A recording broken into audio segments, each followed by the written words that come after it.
Good morning students, welcome to JEE online classes. Students, आज 14 सितंबर 2020 को हम फिर आपके सामने करंट अफेयर्स के कुछ मोस्ट इम्पोर्टेंट क्वेश्चन लेकर हाजिर हुए हैं, जो विभिन्न RPSC, UPSC, RAS, Rajasthan police constable, पटवार भर्ती एवं अन्य सभी प्रतियोगी परीक्षाओं हेतु महत्वपूर्ण प्रश्न है।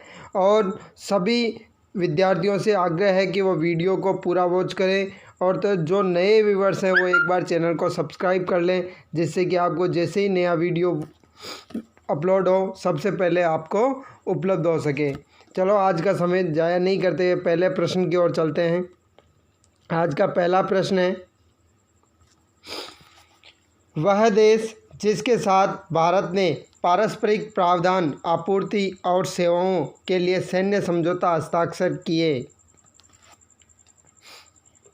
वह देश जिसके साथ भारत ने पारस्परिक प्रावधान, आपूर्ति और सेवाओं के लिए सैन्य समझौता हस्ताक्षर किए। फ्रेंड्स, ध्यान रखना। तो ए जापान, बी दक्षिणी Korea, C Vietnam, D Indonesia. तो कौन सा देश है जिसके साथ ये सैन्य समझौता हस्ताक्षर किए हैं?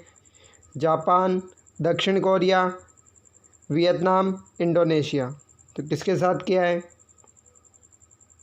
तो ये हस्ताक्षर किए हैं जापान के साथ। तो वो कौन सा देश है? जापान। तो इस क्वेश्चन का आंसर हो गया ए जापान। देखो, हाल ही में भारत ने आपूर्ति और सेवाओं में निकटता से समन्वय करने के लिए भारत और जापान के सशस्त्र बलों को अनुमति देने के लिए पारस्परिक प्रावधान, आपूर्ति और सेवाओं पर रसद समझौते पर हस्ताक्षर किए हैं। ये समझौता हस्ताक्षर भारत के उत्तर पूर्वी क्षेत्रों को विकसित करने के उद्देश्य से जापान भारत समन्वय मंच वर्ष 2017 के माध्यम से किया गया है। इसी के साथ अगले क्वेश्चन की ओर बढ़ते हैं। तो देखो, आज का दूसरा क्वेश्चन है, भारतीय डाक विभाग द्वारा ग्रामीण क्षेत्रों में प्रमुख योजनाओं के सार्वभौमिक कवरेज हेतु प्रारंभिक नवीनतम योजना। यानी कि ग्रामीण क्षेत्रों में जो योजनाएं चल रही है डाक विभाग की, उनकी सार्वभौमिक कवरेज हेतु कौन सी नवीनतम योजना है? ए अपना गांव, बी 5 स्टार विलेज, सी समृद्ध गांव, डी विकसित गांव। तो कौन सी योजना है? अपना गांव, 5 स्टार विलेज, समृद्ध गांव, विकसित गांव। तो स्टूडेंट, ये है 5 स्टार विलेज। तो इस नवीनतम योजना का क्या नाम है? 5 स्टार विलेज। जो भारतीय डाक की पहले से जो योजनाएं चल रही है उनका सार्वभौमिक कवरेज है, और इसका नाम है 5 स्टार विलेज। देखो, हाल ही में भारतीय डाक विभाग द्वारा 5 स्टार विलेज योजना प्रारंभ की गई, जिसका प्रमुख उद्देश्य भारत के ग्रामीण क्षेत्रों में प्रमुख डाक योजना के सार्वभौमिक कवरेज को सुनिश्चित करना है। इस योजना को ग्रामीण डाक सेवक की एक टीम द्वारा क्रियान्वित किया जाना है। टीम की अगुवाई ब्रांच पोस्ट मास्टर करेंगे। हमें ध्यान देना चाहिए, डाक विभाग द्वारा पूर्व में इंडिया पोस्ट पेमेंट बैंक व्यवस्था प्रारंभ की गई। इसी के साथ अगले क्वेश्चन की ओर बढ़ते हैं। वह केंद्रीय मंत्रालय जिसके द्वारा सारोड पॉड्स नामक एक विवाद निवारण तंत्र विकसित किया गया है। कौन सा तंत्र है? सारोड पॉड्स नामक एक विवाद निवारण तंत्र विकसित किया गया है। ए केंद्रीय जहाजरानी मंत्रालय, बी केंद्रीय नागरिक उड्डयन मंत्रालय, सी केंद्रीय मानव संसाधन मंत्रालय, और डी उपरोक्त में से कोई नहीं। तो कौन सा मंत्रालय द्वारा किया गया सारोड पार्ट्स तंत्र विकसित किया गया है? ए केंद्रीय जहाजरानी मंत्रालय, बी केंद्रीय नागरिक उड्डयन मंत्रालय, सी केंद्रीय मानव संसाधन मंत्रालय, और डी उपरोक्त में से कोई नहीं। तो किसके द्वारा किया गया है? तो स्टूडेंट्स, ये किया गया केंद्रीय जहाजरानी मंत्रालय के द्वारा। तो इस क्वेश्चन का आंसर हो गया ए केंद्रीय जहाजरानी मंत्रालय। देखो, हाल ही में केंद्रीय जहाजरानी मंत्रालय द्वारा सैरोड पार्ट्स नामक एक विवाद निवारण तंत्र विकसित किया गया। ये देश भर में पत्तनों पर कामकाज के दौरान स्टेक होल्डर के साथ होने वाले प्रकरणों को निपटाने और कार्यप्रणाली को पारदर्शी बनाने में सहयोग करेगा। हमें ध्यान देना चाहिए कि वर्तमान समय में देश में सागरमाला परियोजना के तहत पत्तनों का तेजी से विकास कार्य संचालित है। इसी के साथ अगले क्वेश्चन की ओर बढ़ते हैं। बहुत मोस्ट इम्पोर्टेंट सवाल है ये। वर्तमान समय में देश में राष्ट्रीय वन नीति लागू है। वर्तमान समय में देश में राष्ट्रीय वन नीति लागू है, यानी कौन सी वन नीति लागू है? ए राष्ट्रीय वन नीति 1953, बी राष्ट्रीय वन नीति 1988, सी राष्ट्रीय वन नीति 1961 और डी राष्ट्रीय वन नीति 1969। तो कौन सी वन नीति अभी लागू है? तो यह वन नीति है अभी राष्ट्रीय वन नीति 1988। तो भारत में अभी राष्ट्रीय वन नीति 1988 लागू है। तो इस क्वेश्चन का आंसर हो गया बी।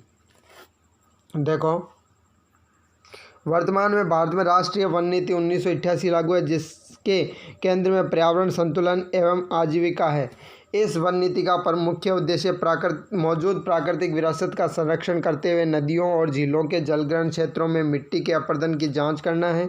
हमें ध्यान देना चाहिए, वर्ष 2018 में राष्ट्रीय वन नीति 2018 का मसौदा जारी किया गया था, जिसका मुख्य उद्देश्य आदिवासी नागरिकों के हितों की सुरक्षा के साथ वनों का संरक्षण और सुरक्षा थे, जो अभी तक लागू नहीं है फ्रेंड्स। इसी के साथ अगले क्वेश्चन की ओर बढ़ते हैं। वायुमंडल के अध्ययन हेतु साईसैट उपग्रह का प्रक्षेपण किस अंतरिक्ष अनुसंधान एजेंसी द्वारा किया गया? कौन सा उपग्रह? साईसैट, यानी कि साइंस सैटेलाइट है। तो इसका प्रक्षेपण किस अंतरिक्ष अनुसंधान एजेंसी द्वारा किया गया था? A NASA, B ISRO, C Canadian Space Agency और डी यूरोपियन स्पेस एजेंसी। तो किसके द्वारा किया गया?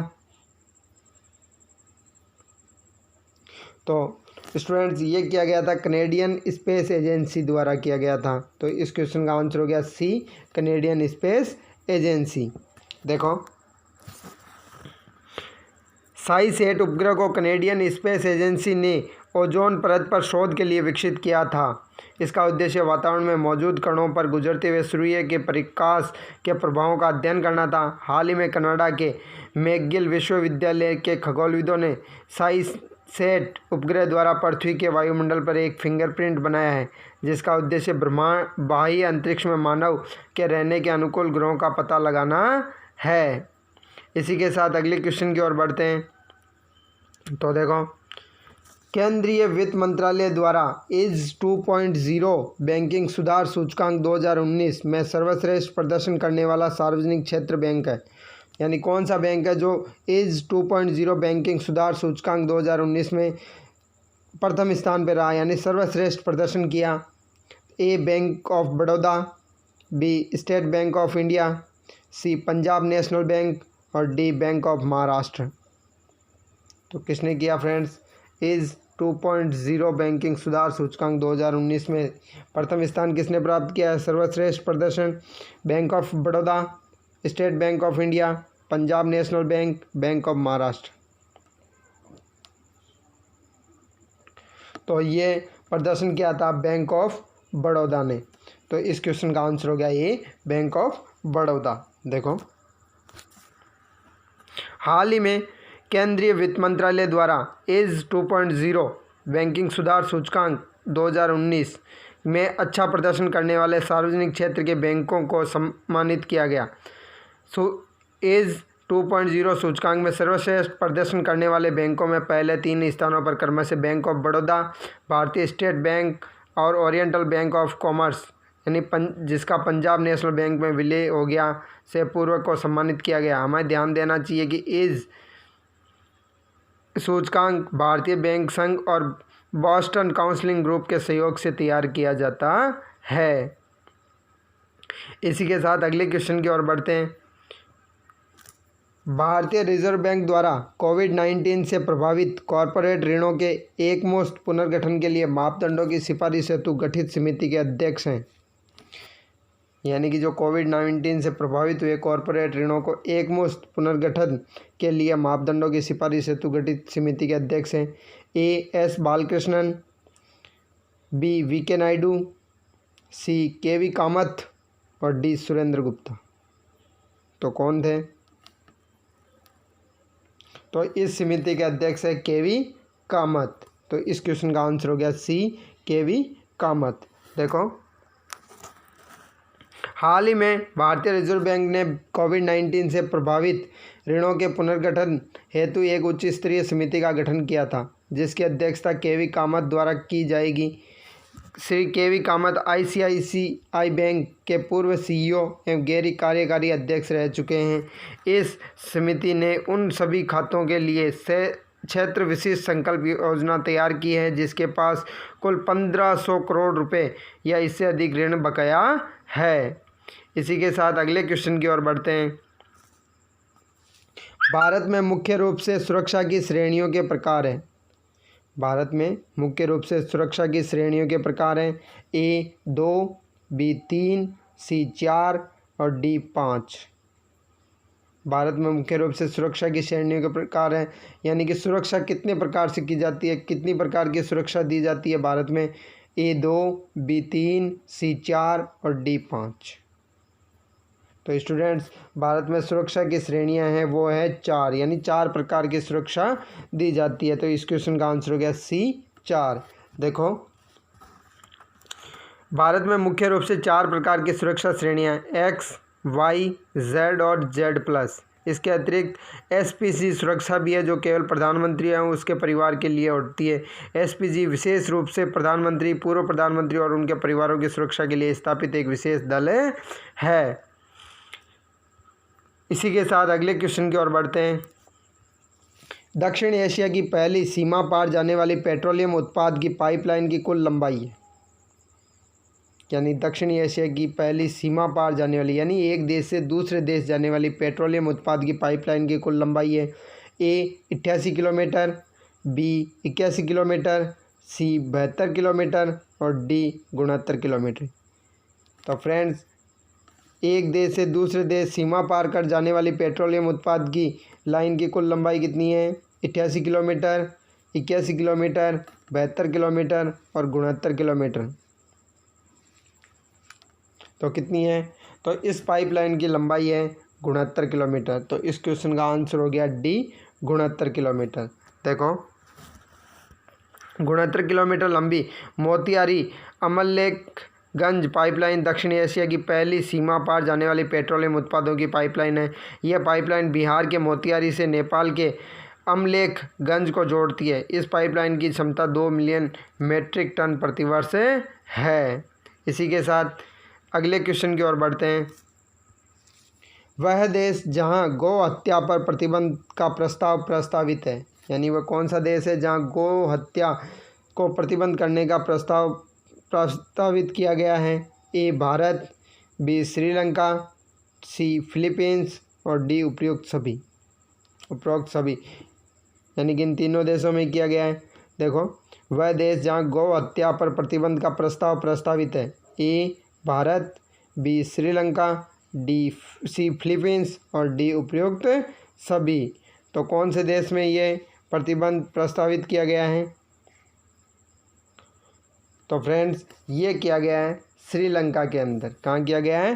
श्रीलंका के अंदर किया गया है। तो इस क्वेश्चन का आंसर हो गया B श्रीलंका। देखो, हाल ही में श्रीलंका सरकार द्वारा राष्ट्र में गायों के वध पर प्रतिबंध लगाने का फैसला किया गया है। हालांकि देश में बीएफ के आयात पर अभी तक कोई प्रतिबंध नहीं है। बौद्ध धर्म को देश का राजकीय धर्म माना जाता है, जिससे संबंधित प्रस्ताव का एक ये मुख्य कारण माना जा रहा है। तो फ्रेंड्स, इसी के साथ आज के मोस्ट क्वेश्चन समाप्त होते हैं। और जो नए व्यूवर्स थे जो हैं वो एक बार चैनल को सब्सक्राइब कर लें, जिससे कि आपको जैसे ही नेक्स्ट वीडियो करंट अफेयर्स का मिले वो सबसे पहले उपलब्ध हो। इसी के साथ have a nice day and thank you.